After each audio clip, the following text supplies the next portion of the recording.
Thank you all for coming. As you probably know, there's 4 sessions.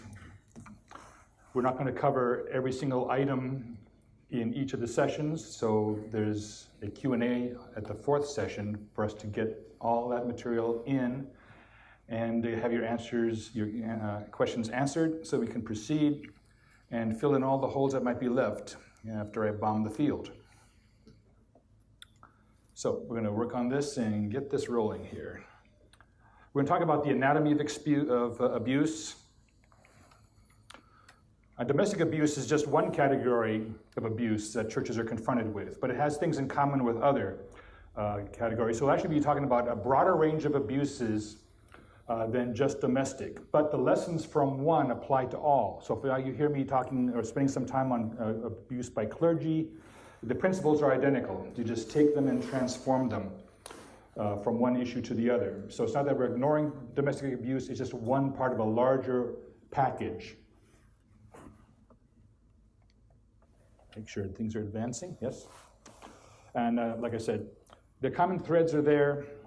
By the way, let's back up just one slide here.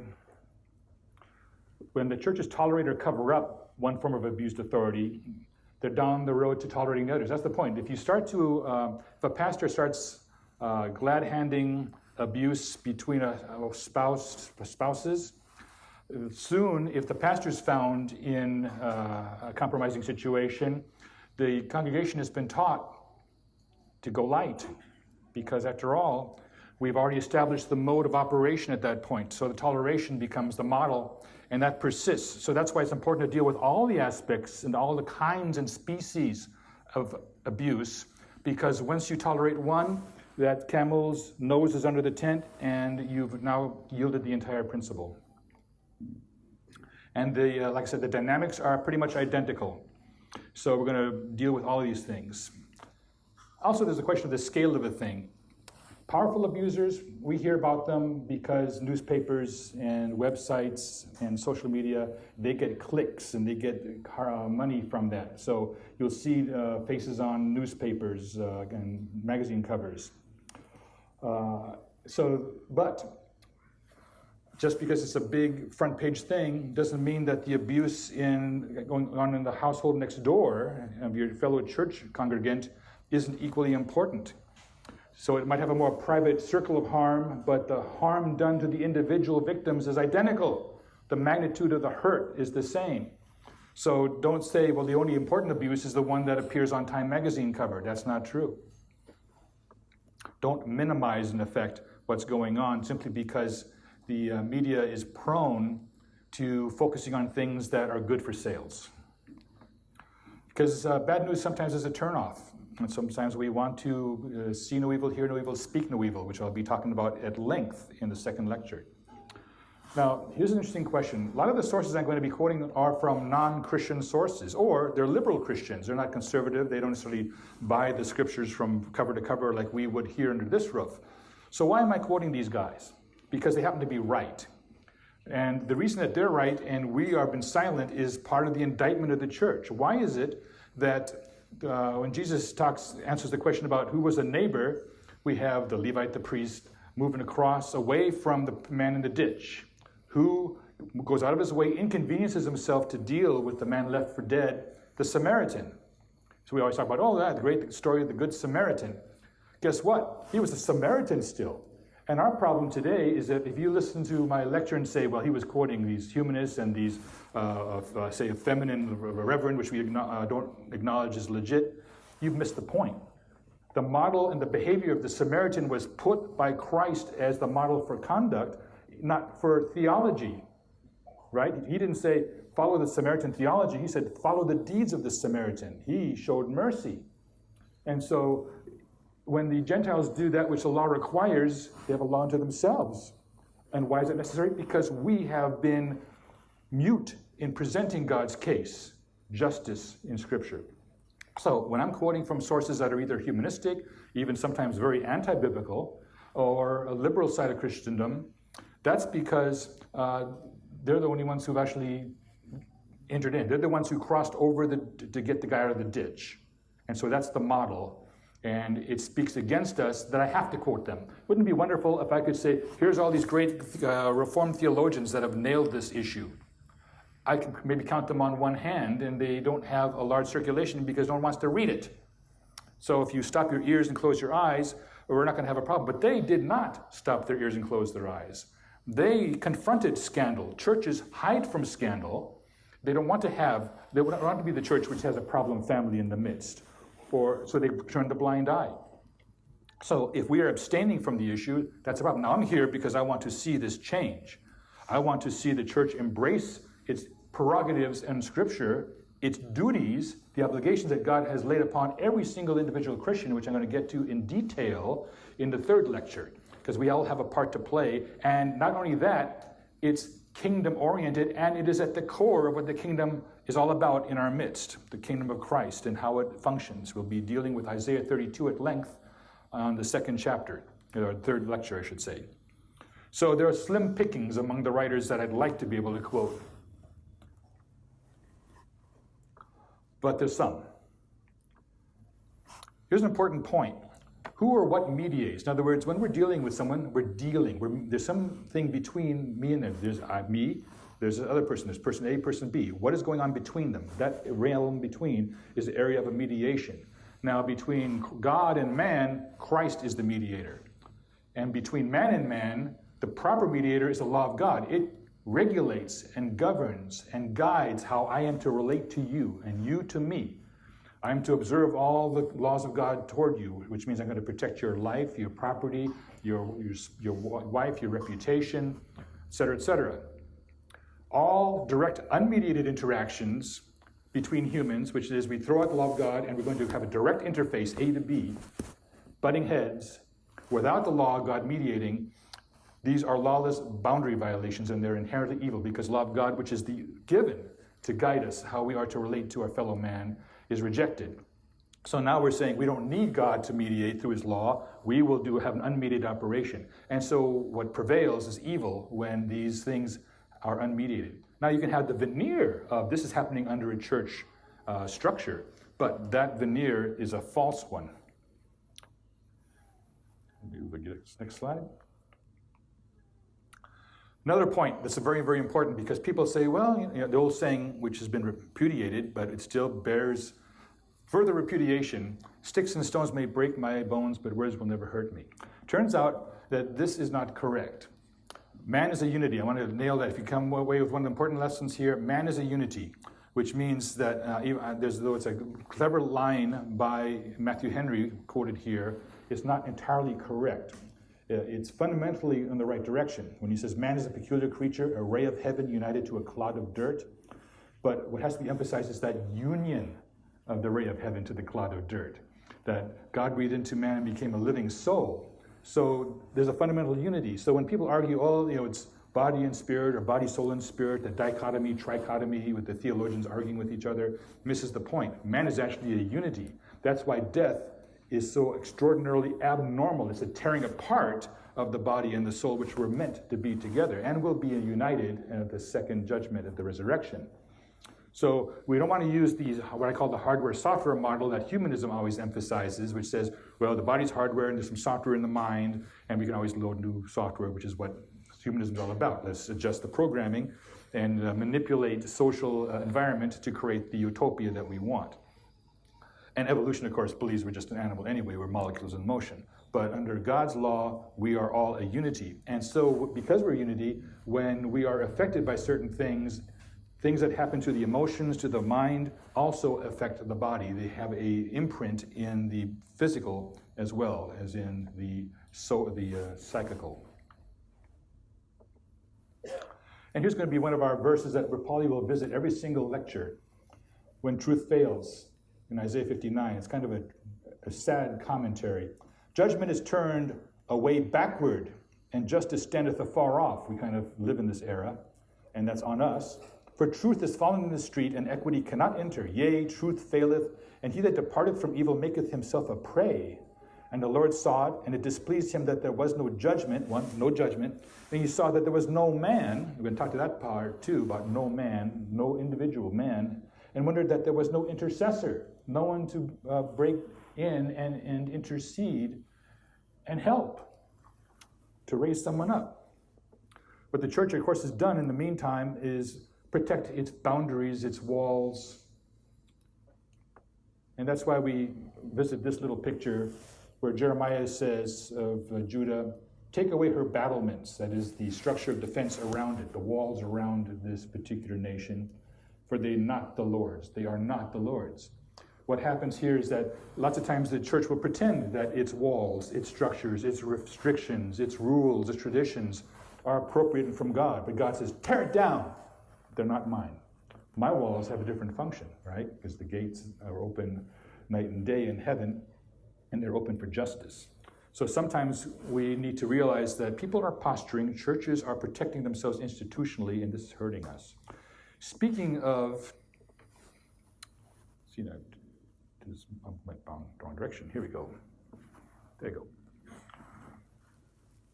Again, I want you to point out, we have a lurid face, and I don't want to leave him on there too much. But the point is that we think, oh, this is what a predator looks like. Very, very wrong. They're not normally this scruffy and evil-looking.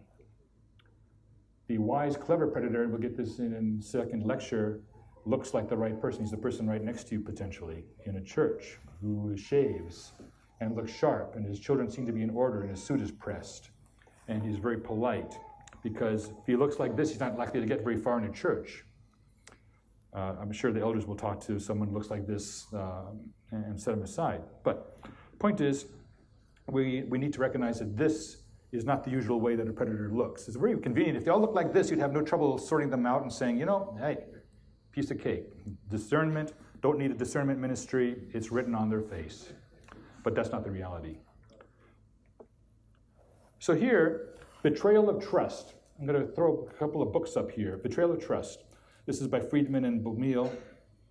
Let me read the quote here. I hope you can see it too. In a very real sense, clergy are the symbolic representation of God, which is interesting that we quoted from Psalm 82, didn't we? Lord, you said, ye are gods, but ye shall die as men. You have the authority that God has invested in you. They are the standard bearers of their faith. The religious community ordains only its best to the position of leader. So when you have a clergy abuse situation, you're not expecting that, because there's a certain kind of evil that only a good man can do, because your guard is down, because you trust them. So when that trust is betrayed, the trust has been used as a vehicle for evil. And that kind of trust occurs in the family, it occurs institutionally with professors and college campuses, it occurs in church. As with any relationship composed of transference reactions, which is when there's an undue influence in relationship building between the counselor and the counselee, the more powerful person is idealized and even worshipped. When that person is a clergyman, the potential for idealization is even greater. The parishioner does not view him as an equal. The relationship is based upon an imbalance of power. So here we're going to talk a lot about that imbalance of power issue of authority and abuse of authority. Because ultimately, if someone did not have power or authority over you, they're not likely to be able to pull anything off. You'll be exempted from it. Now here's an interesting case.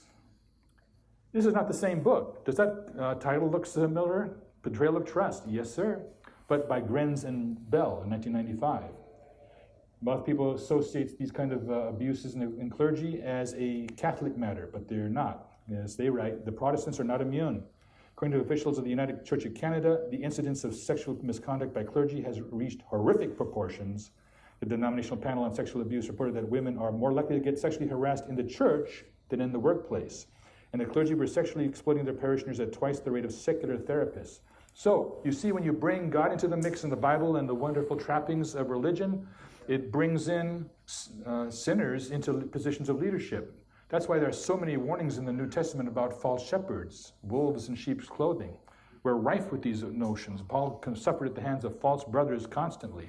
We need to be on guard. Maybe we just need a simple word, betrayal, as the Boston Globe's title for what happened in the Catholicism dealt with. And what we had there was a history of concealment, of assurances that predators were ready to resume ministry. In other words, we got it straightened out. Let's put them back in the slot. More abuses, more molestation, repeat the cycle. And the author's conclusion, I think on 53, is very interesting, that when they finally got around to doing something, when Cardinal Law actually dealt with the man in front of him and defrocked him with a very special action, but by then it was too late. See, that might be on our tombstone one day too if we don't act. If we delay to act, then of course we are encouraging and providing space for evil to thrive and prosper. John Gasoriak, in breach of trust. Here we always talk about this trust issue coming up, because there's trust in families and churches and professional relationships. And here we have it. When hearing of some inappropriate or sexual misconduct occurring, they may choose, that is the people in charge of the institution, a geographic solution and pull the pastor or priest out of one congregation and move him to another, at times across great distances. The offender may admit some small part of his behavior, and it will be rationalized as a sin that can be retreated through mild remorse, prayer, and promises of not doing it again. Don't trust it. The other point, the history is often less obvious because abusers tend to be far more deliberate and planful. In other words, they lay plans carefully. Typically, they are cool, calculating, detached, and often carefully select their clients who are vulnerable and are lacking in credibility should they complain. They are cunning enough to maintain appropriate boundaries in some situations, particularly ones in which they have public exposure, so that it would be hard to believe that they are exploitive. In other words, they know how to play the game. He continues, the role of the church, that's you and me he's speaking to, must be that of a vehicle of healing and restoring of peace. The church must not further abuse people by its silence. Let's repeat that. The church must not further abuse people by its silence. Interesting, there's a parallel thought in Matthew 25 where Jesus says, you didn't do this, this, and this. One to me. He says, when do we not do that? When you didn't, and then the list is there. Inaction, sins of omission are still sins. Because justice and mercy are at the cornerstone of our faith, work with the individuals who have been hurt by clergy must be centered in their feeling that justice has been served. That's the key. Healing proceeds after justice occurs, not before it. Unfortunately, what happens, because humanists have, or Christians that are compromised with humanism, because they don't know any better, they don't have, the church isn't offering an alternative, they propose policies, procedures that need to be developed, printed, publicized, distributed, do all these things.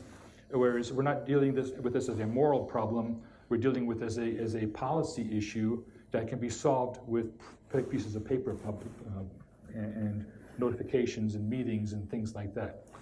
If there is no heart and core underneath that, then we are going through motions. And that's all that really humanism can offer, is to manipulate the environment to gain the desired result, which this is one of the ways to do it. We create a safer environment, but we're not changing people, are we? This is, by the way, is a monster book. I couldn't get it in my luggage, I would have gone overweight. But it's clinically oriented, it's a gold standard about it. And its extrapolation of clergy and other abuse situations is elaborated throughout this book. I highly recommend it. The back table, we put 50 copies, one per family, of a printout of resources for people who are coming to attend this lecture. And it includes several items that I've published and a list of books and websites and videos on web that you can encounter. This is one of the books that's highly recommended in there if you can afford it, because it costs about $90 used. But it is telling. Hired hand. Boy, we know about that story, about the difference between the hired hand and the good shepherd, don't we? This is by Donna E. Scott, who suffered at the hands of a clergyman. She talks about trauma damaging the basic structures of the self. One loses trust in oneself, in other people, and in God. The capacity for intimacy is compromised with intense feelings of fear and need. The identity formed prior to the trauma is irrevocably destroyed. When we talk about the anatomy of abuse, we're saying when there's an abuse occurring, we're actually physically and mentally changing the person. There's injury to the soul that is occurring. All the things the hired hand has told his victim have turned out to be false. God did not tell him he could do this. This was not God's will. This is not how a counselor shows someone is special. If others who are colluding and covering up tell the victim that her experiences did not really happen, or that it was all her own fault, this can be distressing and confusing. We're going to get into this in lecture 2, about what happens when the social structure of the church stands behind and supports the abusers. Dangerous place. Schiraldi in 2000, he wrote the post-traumatic stress disorder. And it's important to see that when abuse occurs, there are changes that are happening in the person as a result, and they persist. It's not like shake it off, buck up, all these things are not going to be the solution. Rather, it's going to take some time to deal with what has happened. That's why when Freud was dealing with certain kinds of abuse in the sexual area, and then got off that topic and started studying shell shock, he said, wait a minute, that's odd. there's similar PTSD occurring in both cases. The mind responds the same. These assaults on the personhood have identical impact and harm and danger to the soul of the person and the body. So here's what happens. So the brain's alarm centers stay on alert and sound the alarm for smaller threats than usual. This is a result of having gone through a traumatic situation, which abuses of any kind, domestic, what have you, violence, sexual, clergy, professional. Then what happens is the person's mental chemistry changes, if you will. They respond to smaller threats than usual, while the body takes longer to return to the resting state. They might have a very physical reaction to something that, if you will, a word we use today, trigger. Now we use that in a flippant way, glib way, to say, oh yeah, snowflakes are triggered. And that might well be true, that, and we'll talk about this a lot, probably in the Q&A, that there's a spectrum. There's exaggeration, and then there's minimization. Sometimes someone has not been harmed and exaggerates it. Sometimes someone has been deeply hurt and injured, and we say they're imagining things. So let's realize that there's a spectrum here, and not every case is legit. But the cases that are legit, and there are many, many of them are, and the vast majority of them are, we need to take them seriously. So notice what he says. A traumatic event, make sure I have the right slide, or even an overload of smaller stressors can change the structure and function of nerve cells. You're changing the brain inside. It's switching gears to respond to what has happened to you, whether it's violence, any other kind of violation. The amount of neurotransmitters in the brain can change, as can the number of receptors. This is on page 12 and 13. Things are going on. You're injuring the mind and the state of the brain. Peter Rutter, also one of the experts here, talking about this issue. Women who complain and who are fearful of having to relive their painful trauma are easily pressured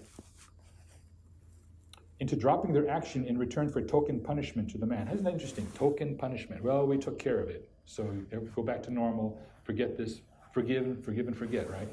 Token punishment to the man. The woman may be asked to maintain silence about the incident and to agree not to pursue the matter. Such agreements can be challenged in court as being coercive and as further exploiting the woman in her injured state. That's important. When the woman is coming to you, the pastor, and says, this has happened, sometimes we want to cover that up, and we are further injuring the woman because we are exploiting the fact that she's in a state where she can be receptive to want the problem to go away herself, because she wants the pain to stop. She wants the oppression to stop. Make sure I have this up here. There you go. I'm pointing this the wrong way. He followed this up, Dr. Rutter, in 96 on his earlier research. And he contributed also to Gonsiorik's breach of text, where the issue there's a violation of boundaries that arises, and he wants to understand this issue. Here we have, let me see, did it come forward? There we go. Went too far.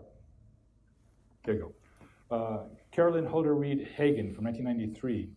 This is what she wrote from a survivor, Kathy Gaiman, a church survivor of a church abuse, clergy abuse. And she made this interesting comment related to the woman who was oppressed with the flow for 18 years. She said, the people were grieved, particularly the leaders, were grieved with Jesus' timing in healing this woman. But Jesus was grieved that this woman had been without help for 18 long years.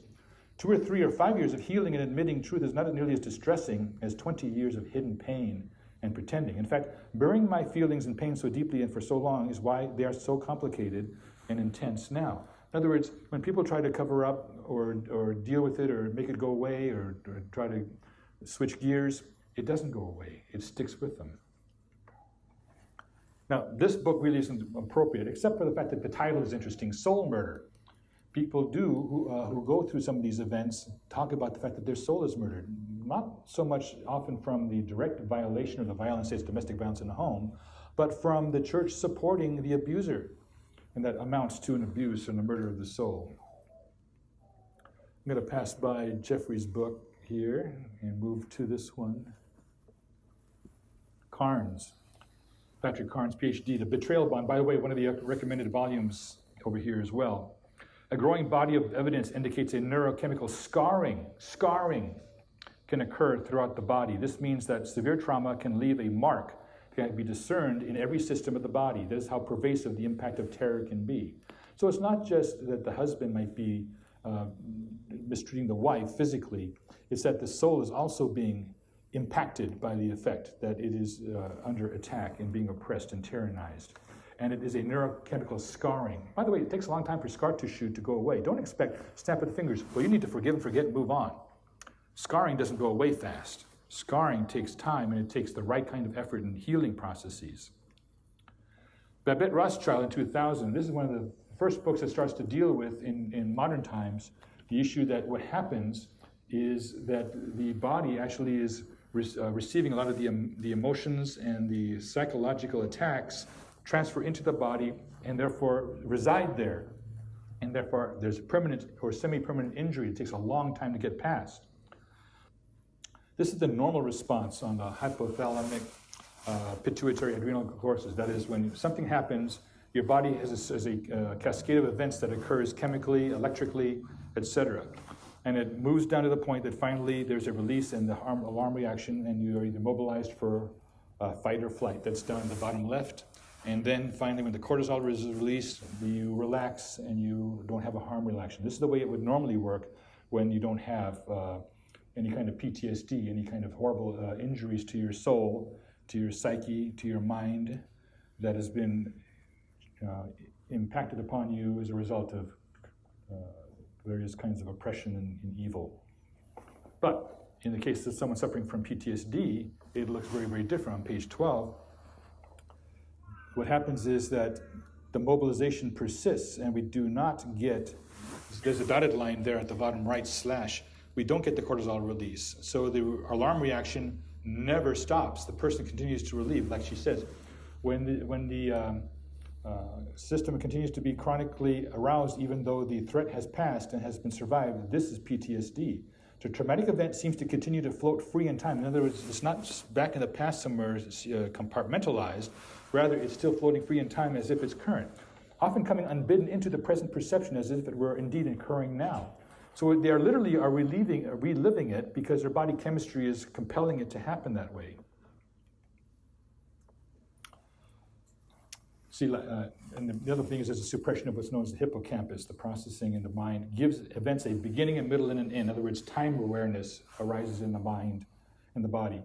This is very important with regard to PTSD, as one of its features is a sense that the trauma has not yet ended. In other words, they're still reliving it. The traumatic event is prevented from occupying its proper position in the individual's history and continues to invade the present. In other words, there's a clear and present danger, even though it happened 2 years ago, 4 years ago, 6 years ago, maybe 20 years ago. And yet the effects of the trauma are still being relived today.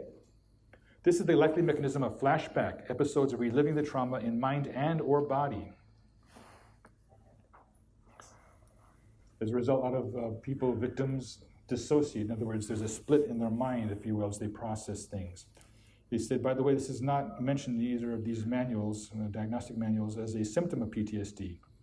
She continues, understanding this mechanism is important because it appears that the most severe consequences of PTSD does result from dissociation. In other words, the effect of the mind to try to process this and put it behind them somehow, because they're not getting support from the social group, their church. They might not be able to get any support at all of any kind.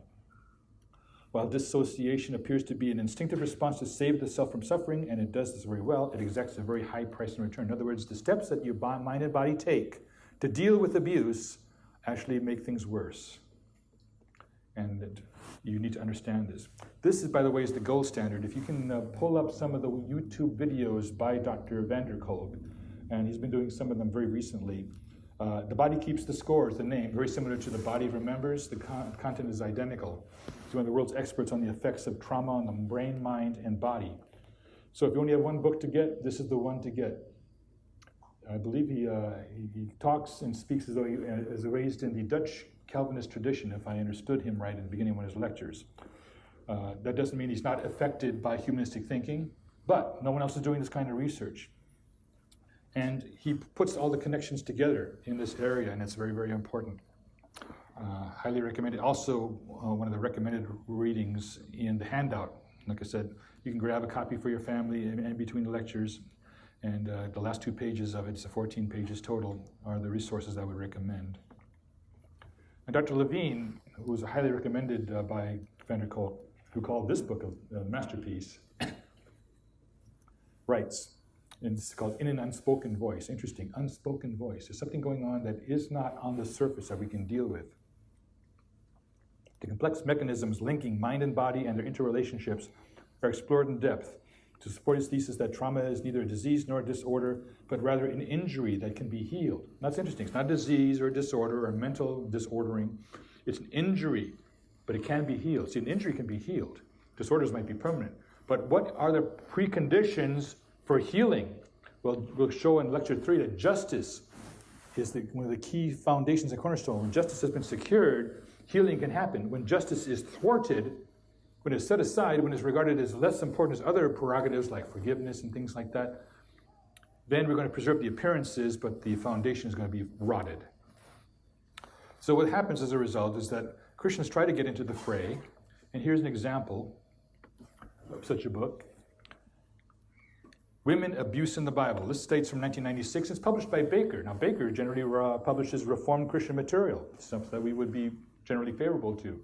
However, Christians are just now getting their toe in the water, and a lot of Christians have a relatively low regard from the law of God, and this is a legacy that we've been suffering from since the onset of, antinomianism itself, but certainly dispensationalism didn't help matters any.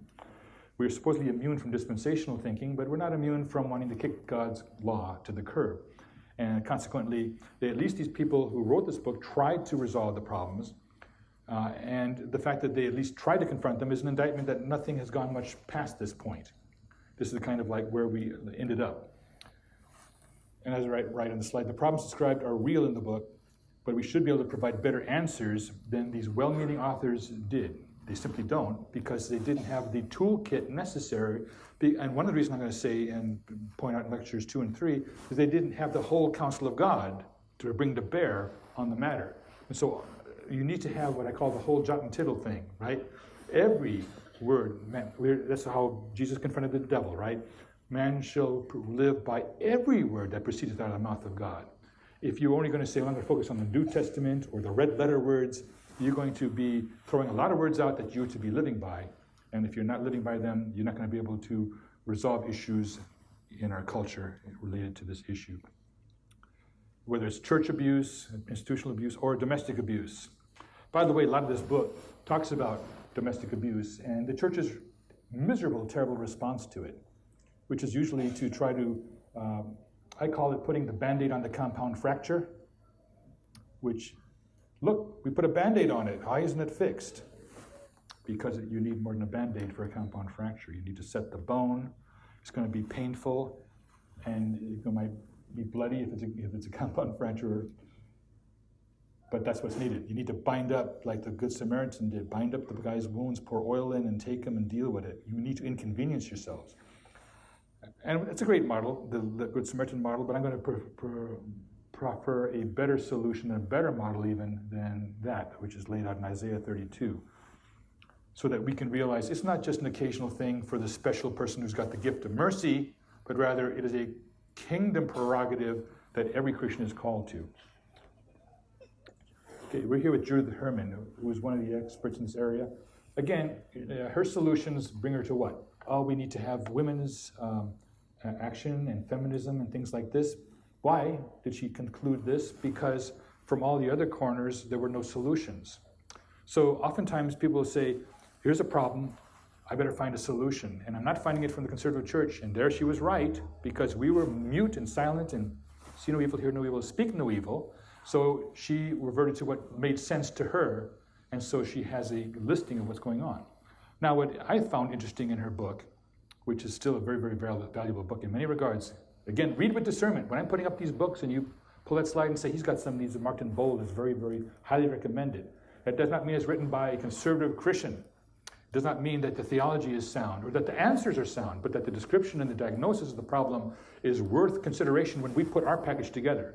Because they got out ahead of us, because we were asleep at the switch. We slept at the starting line, and they saw a problem, and they dealt with it. We went around the problem like the priest and the Levite did, whereas the Good Samaritan beelined to the problem. So people like Judith Herman, she beelined to the problem, and for us to then say and pontificate, well, you know, her solutions are terrible, that's not your call. Where was your solution when she was writing? Where was the church? That's why all the fact that the sources I have tend not to be Christian is an indictment, and the Christian ones are weak, or at least struggling, groping in the dark to get to an answer.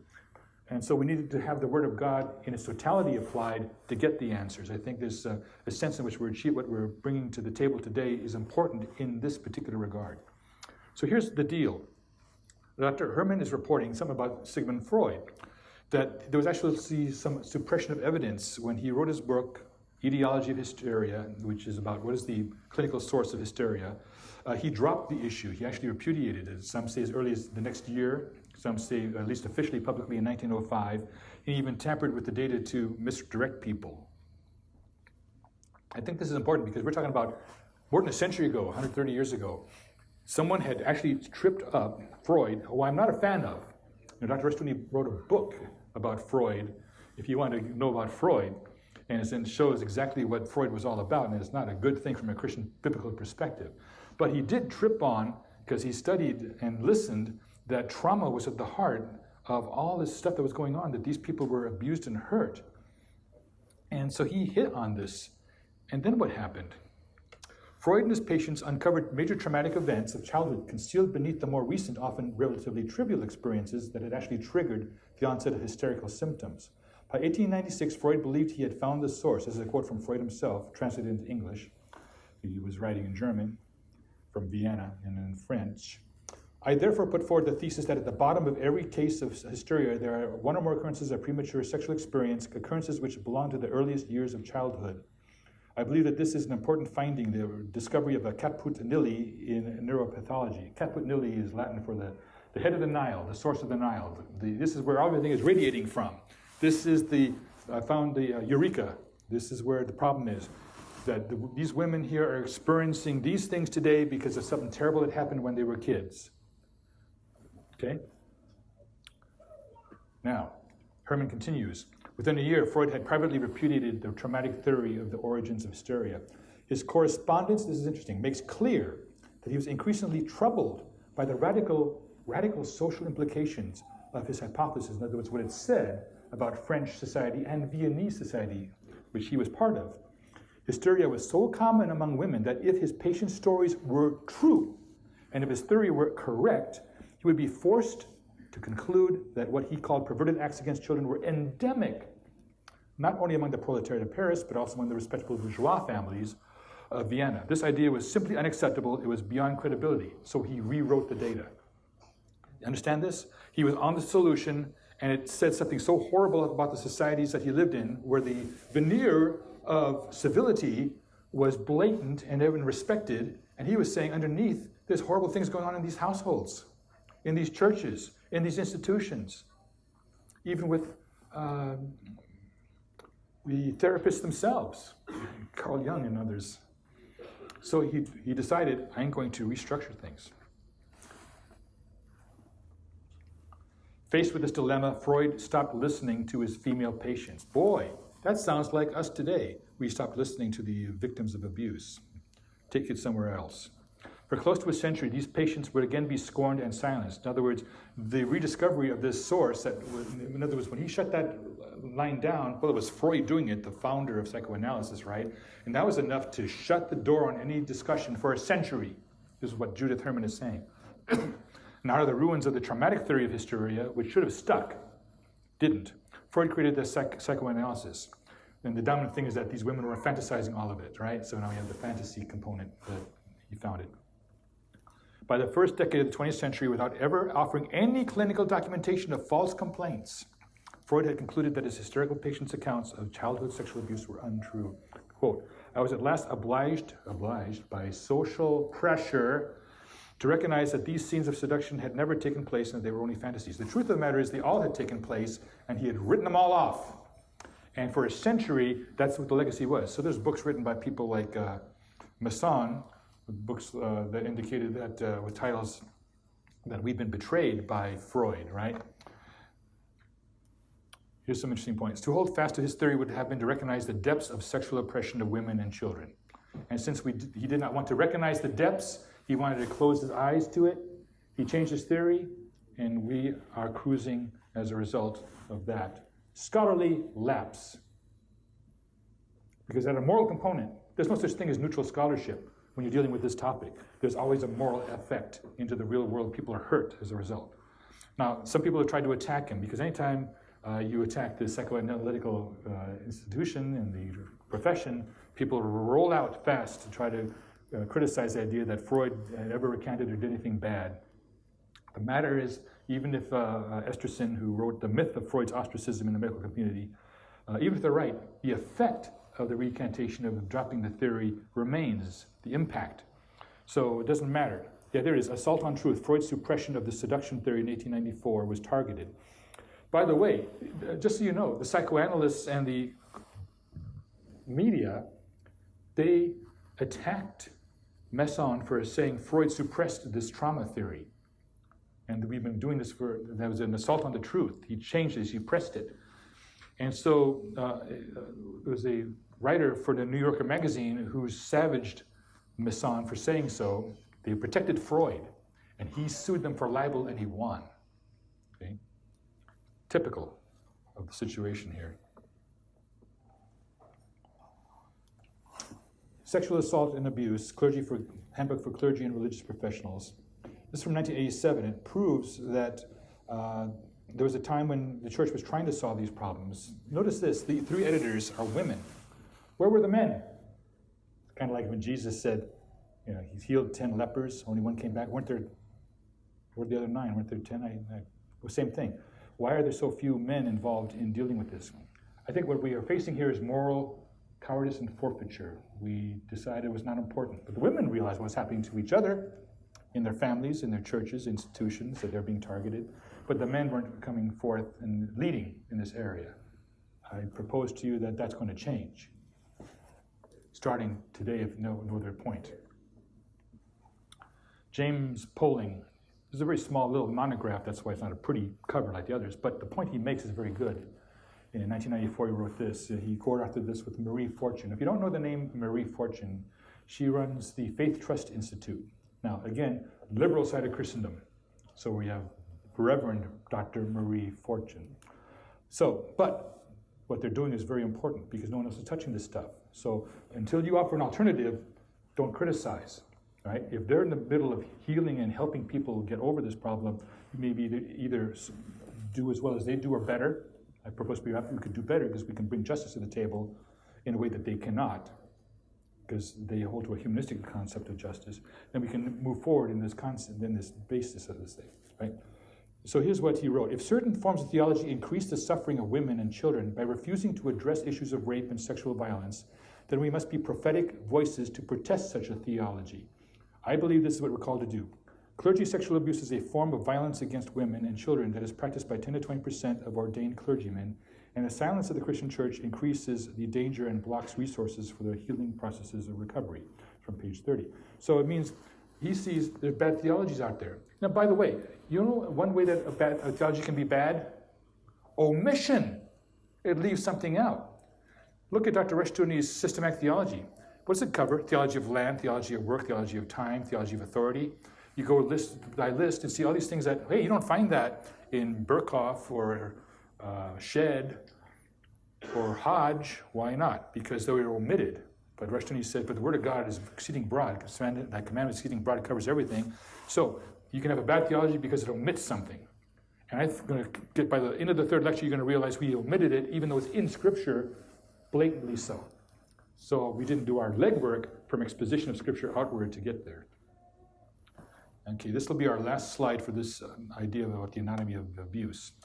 This is from an Australian researcher in brain science. Interesting that a brain scientist would have an idea of the 7 stages of seduction. In other words, how does an abuser groom their victim? Now, this is the case where usually it's clergy or a professional.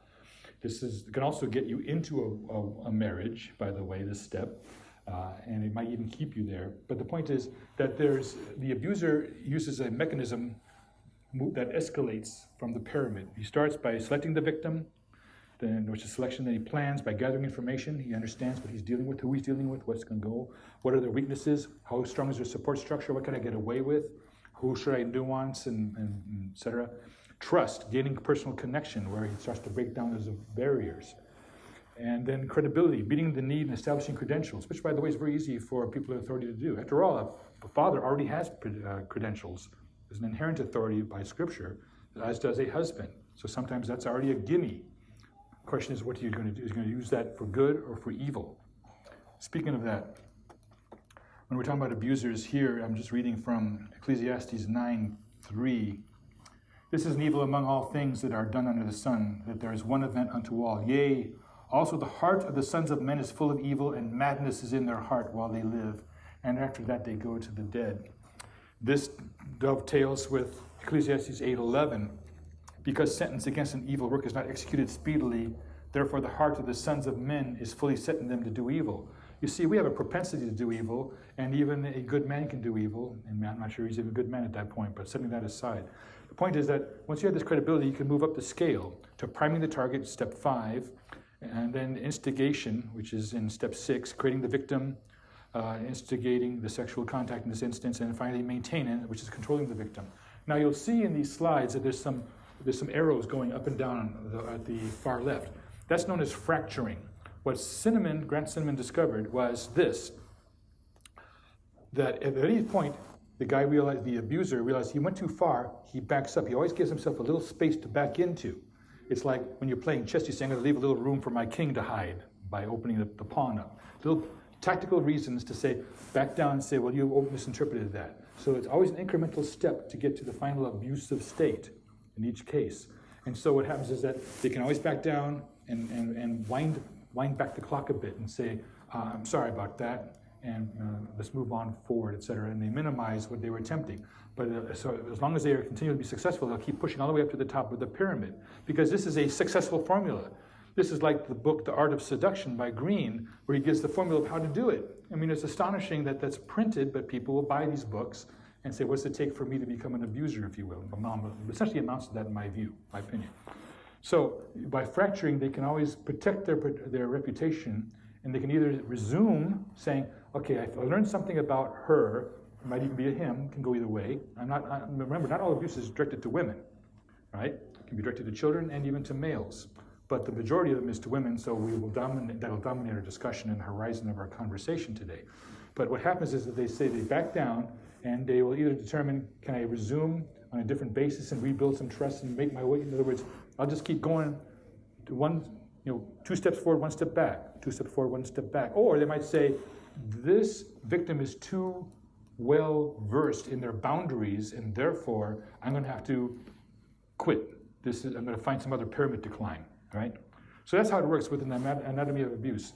The abuser is always cognizant of what they're pulling and what they're doing. And they actually have, and this has been structured. There's another group, Tanner and Brake, 2 authors, who have a little bit different model than this. But the point is, it's becoming well studied. This is not a mystery anymore, what human beings do to each other in terms of the fact that madness is in their hearts while they live, and their deeds are evil. And this is the way that they play it out. Because for them to be successful, they must protect their reputation. The father must look like a good Christian father.